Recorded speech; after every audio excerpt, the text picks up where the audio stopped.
All right, so ladies and gentlemen, welcome back to the Persian and the Cowboy podcast.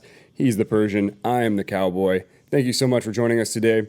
We have some news that's come out in the last couple of weeks, and the first one we're going to talk about is this Pentagon leak that happened recently. Mr. Persian, what are your first thoughts on that? First off, we had a bad situation that happened within the past week. We have a 21-year-old Jack Teixeira. He is a IT specialist. He's 21 with the Air National Guard based in Massachusetts.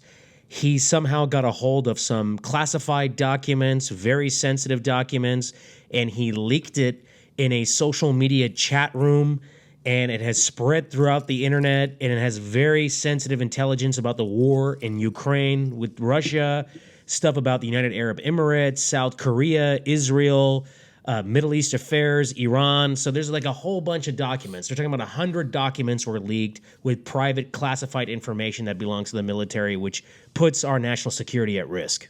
Yeah, and I've been trying to find the raw documents for them, but I think they're pretty much gone on the internet now. Yeah. I don't see anything of them or anything with them posted or looking around from it. So all the things I was able to find on this are still from secondhand news sources coming out with it. So I would love to see the raw documents if we can get a hold of them, but I think the United States has done a good job of reeling those back in and getting rid of them. So, well, first of all, here's my thing. Like, this kid apparently is a patriot, according to his friends and colleagues. He loves shooting guns. He's a patriot. He's an all-American type of guy, loves America. Let me tell you something. If you leak information about your country, about your country's military affairs abroad and special operations, you are not an American patriot. You're putting your country at risk. These are highly sensitive, classified documents, and you've leaked it to a group of people that you're trying to impress on a gaming website or a gaming chat room for personal gain. That is a huge crime. You're putting us at risk. We have enemies all over the place. We got enemies domestically here in the United States that are living in our country. We have enemies who are foreign. We have China, Iran, Russia, North Korea, Venezuela. We have Al-Qaeda. We have, Islamic radical groups who could get a hold of these documents. We have nefarious characters in the black market, etc. Like, why would you do something? What is the motivation for this? Well, I think that's it. You hit on the head right there. The motivation for it, from what I can see, is the guy just wanted attention. He doesn't seem to be tied in with Russia or any other foreign entities or something like that. He's not a spy. It's just a kid that got information somehow. I don't know how a 21-year-old gets this kind of classified information. And then he leaked it purely for attention. Well, he leaked it. He was in a chat room, a gaming chat room called Discord, with a bunch of his buddies who are also some military people, some friends of his, whatever. And some of these people had anti-American sentiments, but mostly people were pro-America, whatever. They just did this and they were talking about it amongst one another. But in my opinion, if somebody is leaking highly classified documents about military operations, first of all, we have boots on the ground in Ukraine. We have special forces, American special forces on the ground in Ukraine as we speak, who are training the Ukrainian army, who are sending additional weapons, high-grade weapons for sophisticated training purposes. They're on the ground to help the Ukrainians against the Russians. I'm totally for that, by the way. Good for the United States. But this kid is sending out stuff that has to do with highly sensitive classified documents. That's a big problem. You don't just do that because it could get in the hands of nefarious characters and they could use it against the United States. They could use it against our military, against our personnel. This is a big crime. He should be tried. He should go through the trial, through the process, due process, whatever. And if he's found guilty, which he will be, I firmly believe, I don't care if you're an American citizen, if you do things against your country, an unpatriotic act like this, you should either get a life sentence or a death penalty. And I am going to go with death penalty for treason, execution. Immediate and swift execution. I don't know Yeah. how you feel about that, Cowboy, but I'm very sensitive about this. I love this country. I'm a patriot, and this is just unacceptable. This is like a Snowden situation, but Snowden had connections to Russia, and then he fled to Russia for asylum. Snowden, when he comes back, if they can get him back to the United States, if they can extradite him back once Putin's gone, that guy should be executed too.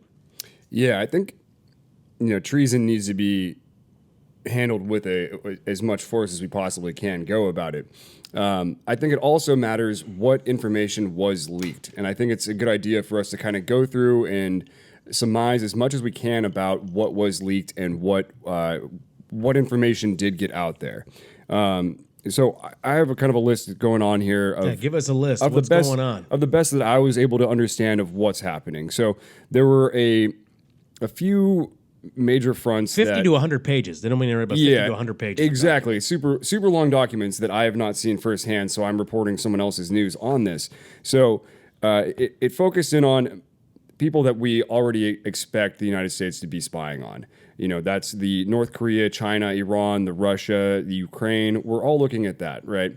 And so obviously the United States is spying on these people. We are collecting information Everybody about spies, that. yeah, of course. And so it was a long list of details about what we are gathering information from these people and what kind of our objectives are with it. The one that stuck out to me the most was that Egypt was planning on selling some 40,000 rockets to the Russians. And we caught wind of it and behind the scenes said, hey, if you do this, we're going to slap you with sanctions. And then Egypt kind of thought better of it. Well, plus we give foreign aid to Egypt on an annual basis, so if Egypt is doing things, and Egypt's an ally of the United States in North Africa / Middle East, if we know they're going to do stuff like that, then we should cut off their aid. Yeah. Fuck that. Yeah, it makes perfect sense. I mean, why would we fund some money to someone that is selling weapons to one of our enemies? So that makes perfect sense to me. So then the other thing that was disclosed that I thought was really interesting is that the United States is of the opinion that Ukraine is losing the war, morale is low, and that they are having heavy casualties, not as big of casualties as the Russians are having, but it is a slow grind. And so the casualties as of right now from these documents are estimated the Russian casualties between 189 and 223,000 people. But the Ukrainians not too far behind with an estimated 124,000 deaths to 131,000 deaths. So it's a horrible lot of fighting, crazy what's going on there. Well, it's a village to village, town to town, city to city war. I mean, some of these pictures that they're showing of Ukrainian cities literally look like a post-apocalyptic world. Yeah. They showed a before and after from the last few years. It's horrible what's going on. Yeah, it's a full-out war between two entities that have modern weaponry. So, this isn't an insurgence. This isn't like an underground guerrilla warfare. This is a modern war, maybe not to the same technological aspects that the United States would bring to the table. We're still holding back the nukes. We're still holding back the satellite warfare that would come out from it. So we'll talk on that later. Yeah, let me write that down. Get that list, and I'm gonna add, can I add something to that too? Yeah, go for it. So there was another part of the document that said that a Russian fighter jet almost shot down a British surveillance plane over the Black Sea recently. That almost happened, and it could have been a big international incident. That could have re-triggered. I mean, the war is already going on, but it could have elevated the war to another level. Yeah. So was that a manned plane? That was a manned plane. Yeah, so that would be the difference between them shooting. They shot down the United States drone by accidentally running into it. Bullshit. Yeah, right. So yeah, but that happened, and then basically there was some stuff about the Russian militant. They're not Russian militants, or Russian mercenaries, I should say, that are heavily paid by the Russian government, who are Russians and other nefarious characters called the Wagner Group, who are like their cronies that go in and do the war crimes, like the rapes and the fucking beheadings and the killings. It's horrible. That's not militia. They're like a militia, but they're like a highly trained special forces, but they're also like brutal, barbaric. They were talking about Wagner positions in Ukraine, how to hit them, where to hit them, and vice versa. And Wagner's doing a lot of damage in Ukraine, and they've lost a lot of casualties over there as well. but it talked about like different things about Wagner, and we can't have this stuff getting out. Yeah, but Wagner is a what's it called when you pay someone for Services like military, war? they're like Yeah. mercenaries. Mercenaries. Yeah, they're That's the word I mercenaries. was thinking of. Yeah. So yeah, the mercenary group, special forces. I hear that their numbers are getting depleted though, and they're having a hard time recruiting more people. So at least that's fortunate for us. And going back to, is Ukraine losing this war?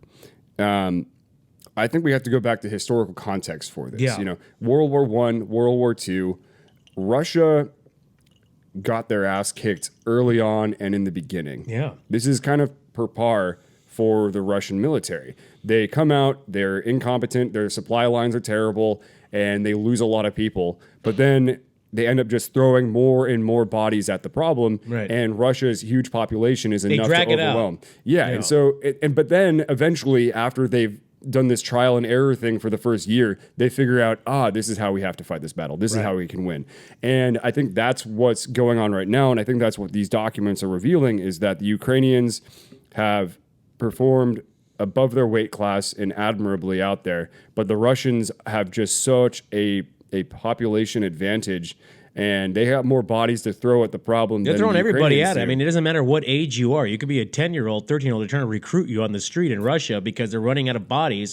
So it's every man on deck type mentality. Yeah, and the Russians demographically, this is the last time they have a large population of men in their early 20s and 18s and whatnot to actually fight a war like this. So this is Yeah. their last chance to do it and extend their lines as far forward as they used to be during the Soviet Union and the pre-Russian Empire days, basically. yeah. So that's kind of the craziest takeaway that I saw from that, other than the foreign troops on the ground. Well, I mean, come on. Let's all get serious. If the United States is sending billions and billions of dollars worth of weapons monthly to Ukraine, they're not just shipping it FedEx, UPS, folks. They're sending it with military into the Ukrainian territory. And they're going to deliver with U.S. personnel. And mainly special forces are on the ground in Ukraine to help train the Ukrainians because they need training help. They can't just get a Patriot missile defense system and they know what to do with it. They're getting help on how to set it up, how to fire that thing, and how to man it. And NATO is doing the same thing. NATO's got boots on the ground too, special forces from these various countries, and they're helping the Ukrainians. And I'm of the opinion of this. This war is going to drag on. There's no, it's going to keep going on and on and on because really NATO and the United States are fighting Russia on the ground through Ukraine. That is like a battleground stage. And in my opinion, I truly believe that the United States and NATO are slightly edging out the Russians. They're winning because we've pushed the Russians back. Russia was on the doorstep of Kiev back in February of 2021, or February of 22, okay? In February of 22, they were on the doorstep of Kiev, and we pushed them back. The Ukrainians fought bravely. They fought hard. They put every man and woman on the line, and they pushed them back to the eastern part of Ukraine where Russia has their territories that they annexed. So there's heavy fighting, rocket barrages all over Ukraine, but there's heavy fighting, and the Ukrainians do have the edge. They're winning because of the help that they're getting from the United States and their NATO allies. But the thing is, America needs to start pushing back on NATO and saying, you guys have to pay what we're paying in terms of the monthly costs because this is in your own backyard and you need to man up and step up and help us because if you invest more in this situation, you give more weapons to the Ukrainians, we can have a better edge in defeating the Russians and pushing them back further. Yeah, and this is interesting. So the foreign troops on the ground, right? Because the United States is confirmed from these leaked documents that we have special forces there in Ukraine right now. Absolutely. And this is when I want to see the actual documents and how it's spelled out in them. Because originally when the leak was announced, it was, we have United States boots on the ground. They're out there training the Ukrainians and actually fighting alongside them in some circumstances. That was the first narrative that I heard from that. Since then, about a couple days after the leak came out, the push from the major news sources was, oh no, those special forces are just there to defend the United States embassy. And so now I'm like, There's other things going on. What's the truth to that, you know? Yeah. What is actually going on with that? Do we really have boots on the ground fighting against the Russians? Absolutely. Because if that's the case, then World War III's already started. World War III has already started for sure. But if the markets, if the governments of these countries say World War III has started, the markets are going to collapse. There's going to be a lot of craziness. There's going to be an economic meltdown. People are going to freak the fuck out. Stocks are going to plunge. Currencies are going to plunge. A lot of bad things happen. They can't afford for this to happen. All these other countries. But yes, we are in the Third World War right now. We are fighting our enemies on the ground in various countries through proxy groups or through countries fighting other countries. It's a game of chess, not checkers.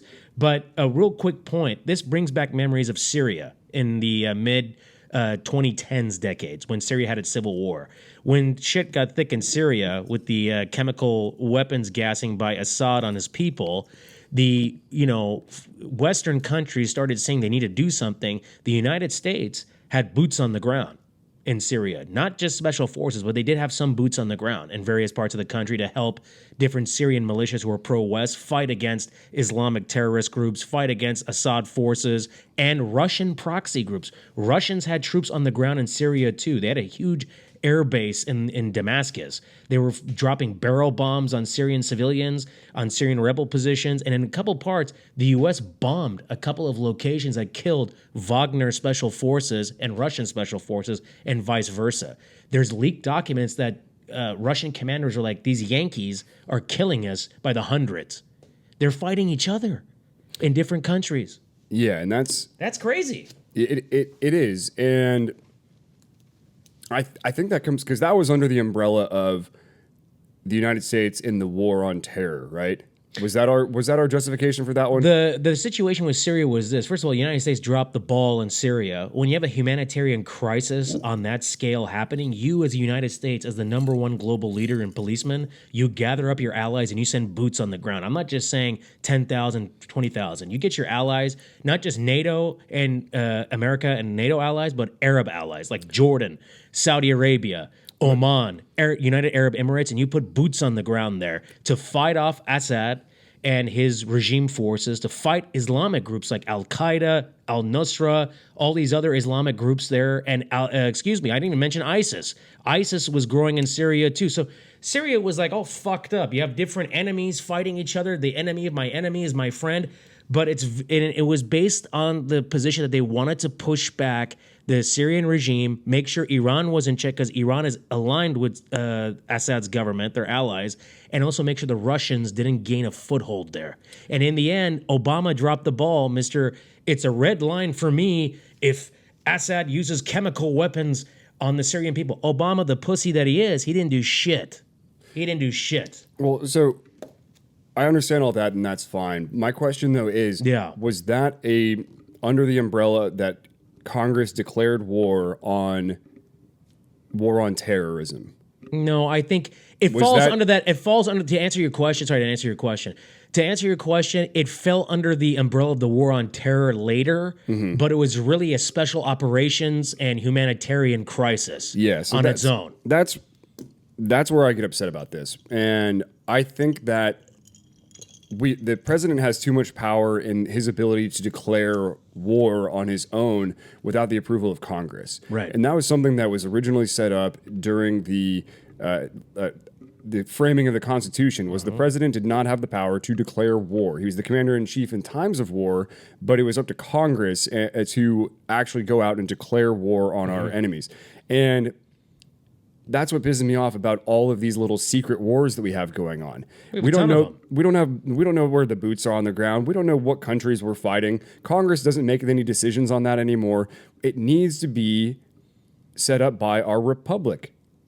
Our republicly elected officials need to be the ones deciding who we're going to war with, who we're attacking. No more of this CIA bullshit and the president just sending troops in to do something about it. Like we cannot have secret wars that are hidden from the American people and meddling around in other people's countries. I want to know where my taxpayer dollars are going, and Precisely. I 110% support the war in Ukraine, meaning I support the Ukrainians.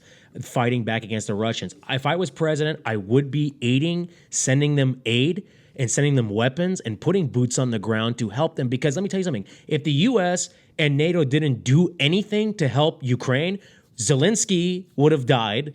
Ukraine's government would be overthrown, and the Russians would have like steamrolled Ukraine in weeks. And they would have been marching in to Poland, to Estonia, Latvia, and Lithuania, and they would have been getting all their old republics back. And we need to stop the Russians and Vladimir Putin from establishing the old Soviet Union. And we stopped them in Ukraine. Yeah. And we're pushing them back.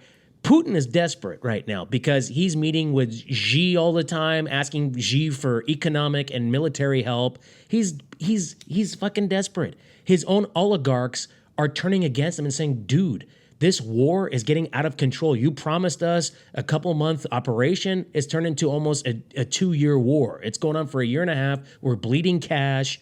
This is not about Russian patriotism. This is all about your narcissistic agenda to expand the Russian, territory, to bring back the old Soviet Union and gain our old republics back. But it's failing. It's not the same. NATO now is stronger. The United States is still the United States and is able to send weapons and billions of dollars of logistics and military support. They're getting their ass kicked over there. Well, so that's my point, though. So I agree with what you've said there, that we need to stop the Russians from expanding, because they're not just going to stop in Ukraine. They're going to keep going back to the previous Soviet Union territories that they had, and that's going to include Turkmenistan, Kazakhstan, and just Moldova. You got all these different countries. Yeah, they're just trying to expand to get to their defensive positions so that they feel secure. And it's against NATO, too. Yeah. They want to defend themselves against NATO. Exactly. So I'm not saying it's not a just cause or anything like that. And Congress did approve all of the weapons that we are sending them. They approved the money that we are sending them to buy these weapons. And that is approved by Congress, which I'm like, okay, cool. Like, we, the American people, know how we're helping them right there. But did the Congress approve the shipment of troops over there to have boots on the ground? I'm sure they all met in secret and they discussed it, but I'm sure this was a secret operation. They don't want people knowing that there's actual boots on the ground. Because this was not, they approved it, but they're not going to say, yes, we have American boots on the ground. Just like in Syria, they did the same thing. They did not have a meeting and approve this so the American public can see. This is a secret situation. And so there's two different outcomes, right? If it's American boots on the ground training Ukrainian soldiers and fighting alongside them, then we are at war, and that required a Congress approval, in my opinion. Oh, yeah. But if it's just the 14 U.S. troops that the internet is telling me that are just there to defend the U.S. embassy in Kyiv, then I'm like, okay, I get that. That's not war. That's just a defensive to defend our what is it? You're drawing a blank here, right? Yeah, what's it called when you're embassy? There's the word I'm looking for. Embassy, yeah. They're trying to protect every country because that's American soil. Yeah, they're trying to protect their embassy. If they're protecting the embassy, then that's fine. That makes sense. We got to make sure that we can get our people out of there when we need to. So I get that. But those are two different outcomes and two different things I'm seeing online, and I'm not sure which is the truth of it because I haven't seen the raw documents. Let me tell you this, Cowboy. Let me say this. First of all, we'll never know the truth about any wars because we don't have the real numbers. Only the government, the CIA, and special groups within the government know how many troops they're sending, all this stuff. No country is going to announce how many troops they're sending. The numbers are never accurate. The amount of dollars that we spend in Ukraine also will never be 100% accurate. They give an estimate, but there's tons of more money. Now, I don't believe there's only 14 troops in Ukraine. I believe there's way more American troops on the ground, special forces that are training the Ukrainian forces, that are giving them logistical support, military aid, and even helping them fight.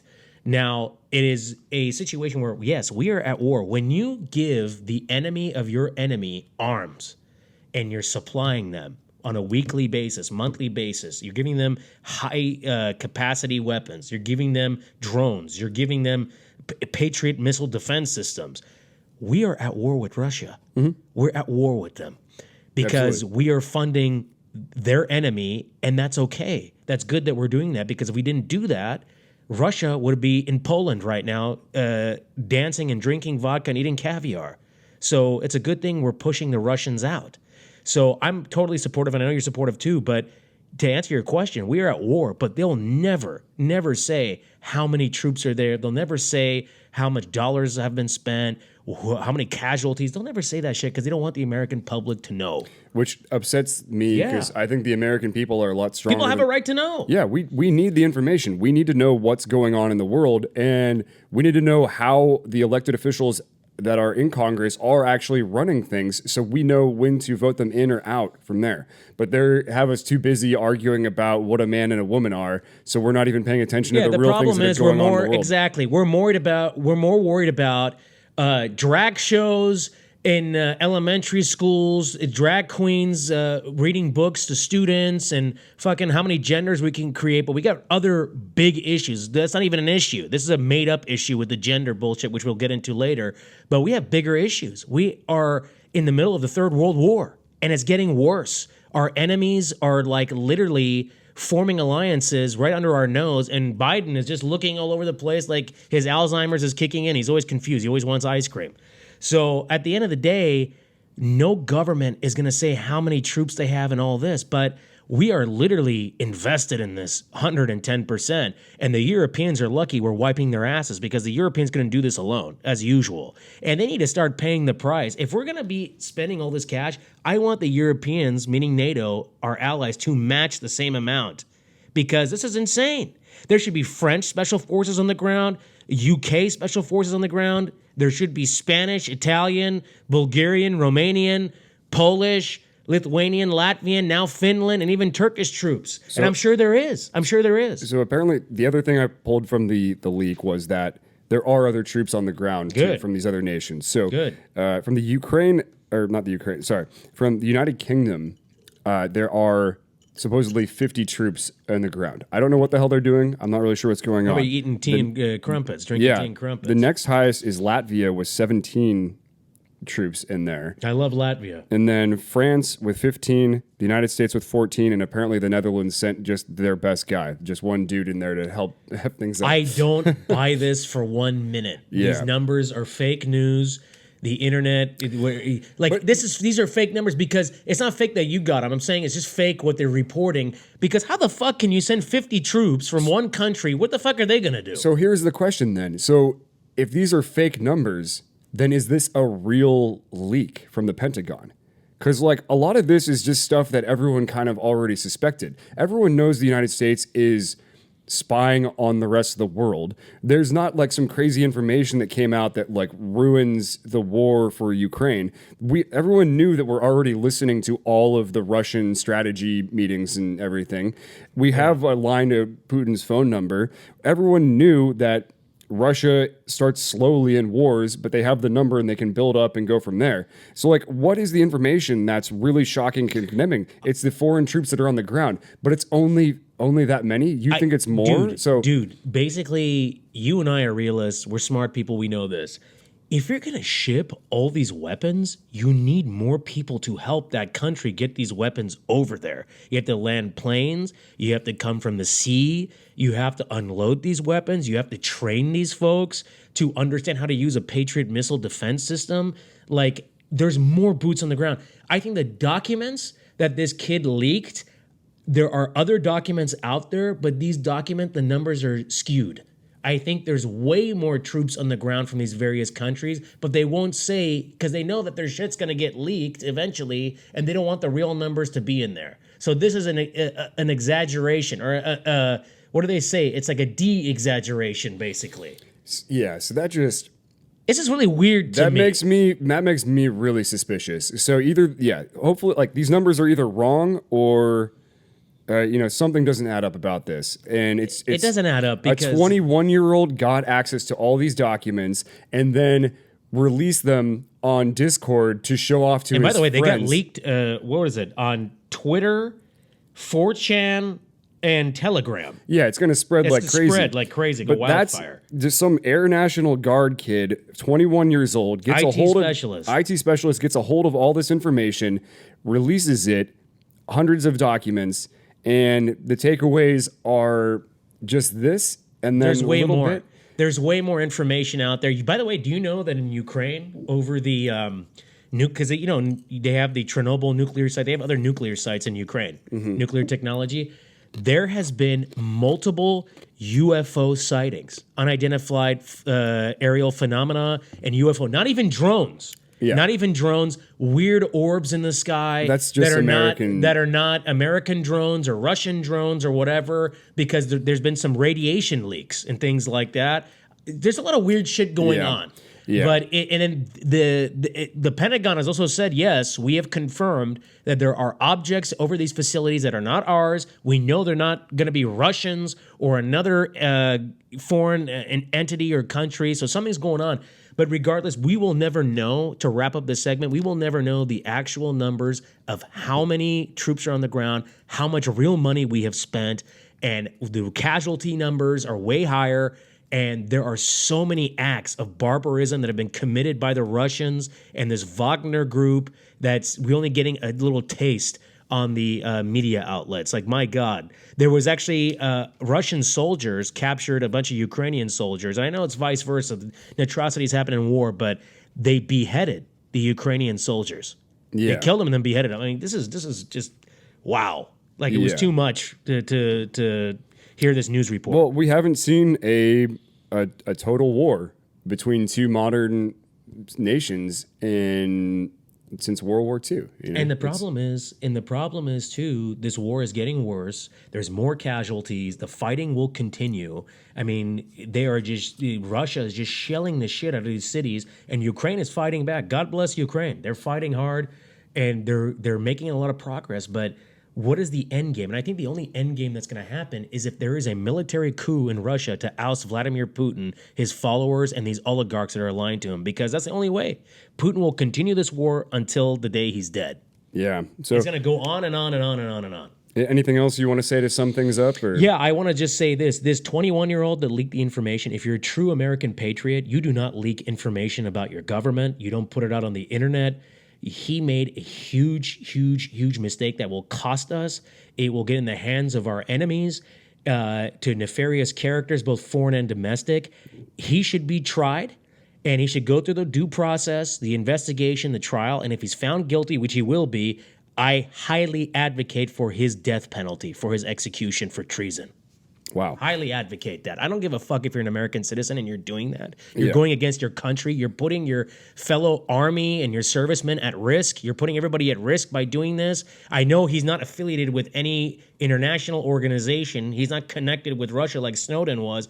But people like him, this Jack Teixeira, and this other guy, Snowden, if he's ever brought back to the United States, he should be tried and he should be executed for crimes against the state. Because this is treason. This is treason. It puts us at risk. Yeah, and I to sum up for me, I think that something's going on. I think there's a lot of red flags that come up with the details and the data that's coming up from here. A 21-year-old gets a hold of these documents, releases them for no reason other than to get attention online. It just doesn't make sense. The number of troops that we have there that they're telling us are there. It's fake numbers. Lines up for just simple defending of a embassy, right? And so that just seems really odd. The conflicting information, I want to see the raw documents and go through them myself to figure out what's going on. So if anyone's listening has access to those documents and knows where to find them, please reach out to me. I've had trouble finding them and I can't really figure it out. So something's up. And then my last point is I'm tired of the United States secret government controlling everything and getting all their hands in the world's business. You know, we cannot have the CIA, the NSA, and like going out and controlling what happens in world politics without the approval of Congress. There need to be checks and balances on when we can go to war, when we don't go to war, and what we are doing to topple and overthrow certain governments. There needs to be some type of check and balance, which was originally in the Constitution, and it needs to go through Congress, any declaration of war. So are we ready to declare war on Russia in defense of Ukraine? They will never say we're at war with Russia, but we are. They don't want to say it out loud. Yeah. But in secret, behind closed doors, we are at war with Russia. Yeah, so that's what we're I at think war with China. We're at war with Iran. We're at war with North Korea. We're at war with Venezuela. Mm-hmm. We're at war with Islamic fundamentalist groups. We're at war with second and third power nations who are aligned with these Axis powers. So Yeah, and we're not going to say that because the markets are going to collapse. It's going to be the end of the world, all this bullshit. Yeah, just the economy is the only thing. Yeah, so we'll save that for our next episode on the China and the BRICS alliance. Oh, that's everything. coming gonna up. be I'm good. excited. Yeah, it should be fun. You know how much I love the government of China. What a bunch of nasty people, the government of China. He just loves saying China. China. Anyways, all right. I think that sums it up for us. Sums it up. Thank you again for Thank you guys. Appreciate it. coming by and listening to the Persian the Cowboy podcast. He's the Persian, I'm the Cowboy. Check us out on Instagram and YouTube and Spotify. Thank you guys so much. So long, Cheers. folks.